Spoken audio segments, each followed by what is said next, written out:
welcome, Dr. Drexler. Thank you. Good to be here. So, Dr. Drexler, I know that all of you do so much work to get to where you are. I mean, a lot of training, a lot of education, and I know that that's been your path as well as everybody in the department. At some point, you had to make a decision that you're going to focus on this field of optometry and helping patients. And was there a point that really led you to that? Was there something important that happened that led you to that? I remember sitting in my dorm room my freshman year at college, trying to figure out what I wanted to be, who I wanted to be. And the only thing I knew back then was that I really wanted to have an impact, an effect on people's lives. And not just an effect, but a profound effect on people's lives. And I was fortunate that in my sophomore year of college, I had an inspirational professor who introduced me to physics and optics. And optics were fascinating to me back then. And optics led me to vision, and vision led me to optometry. That is interesting. And now optics is a pretty interesting field. I mean, it's the study of light and how light affects things and how images, how you can project light. And really I can see how mastering that would be important for optometry.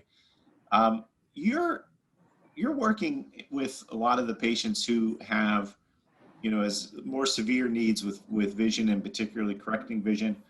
I know several patients who have talked to me who've had keratoconus, and I know that that's an area that you work with particularly.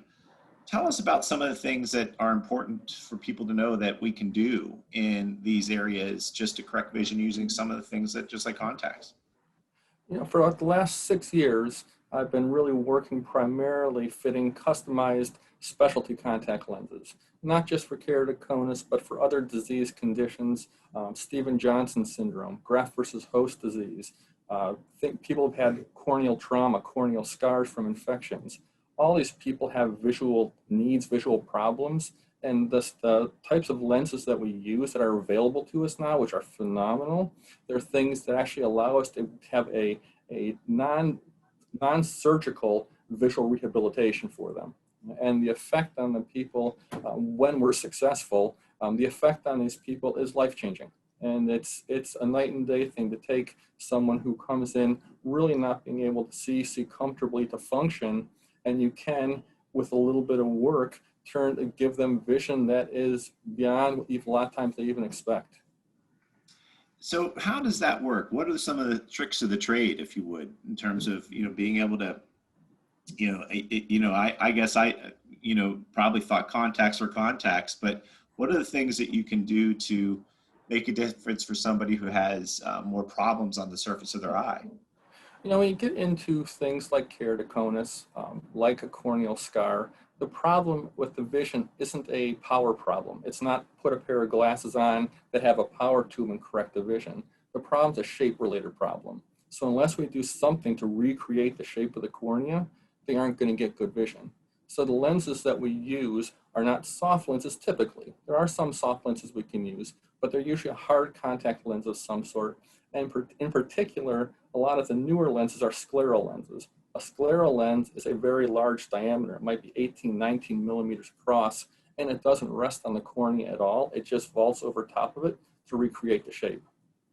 That's really, really interesting. So, you've been around for the department. You preceded, many of the people who are in the department now. I think even me by a bit. How long have you been with the department? 10.5 years now. Okay, we've been here almost the same amount of time. So when you look at where things have been going, and there's been a lot of changes, and your role has changed, and a lot of people, roles have changed in the last few years. What are the things that you are excited about that we're able to do, and we hopefully will be able to do in the future? I think that a lot of our research now and a lot of my drive, I actually just started a master's degree program in clinical research at Pitt to kind of further what I can do clinically, which is important to me. You always have to grow, you always have to learn.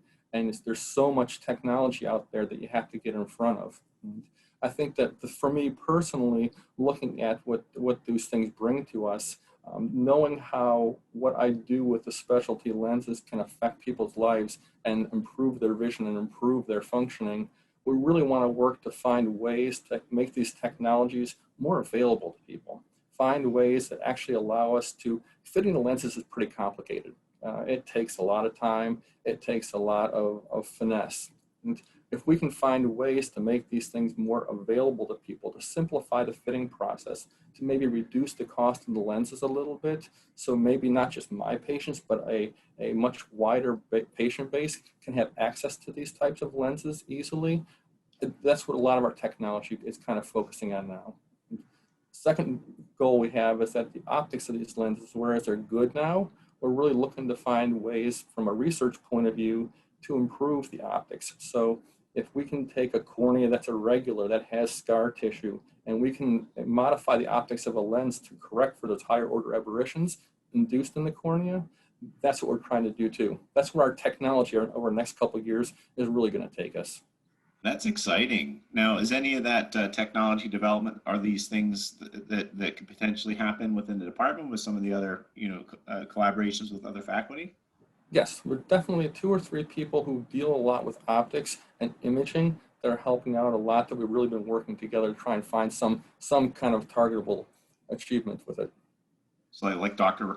Ethan Rossi and Yes. others, I imagine. Yeah, that's really, really interesting. And, there's also a lot of changes, in place and plans to move to new facility and other things.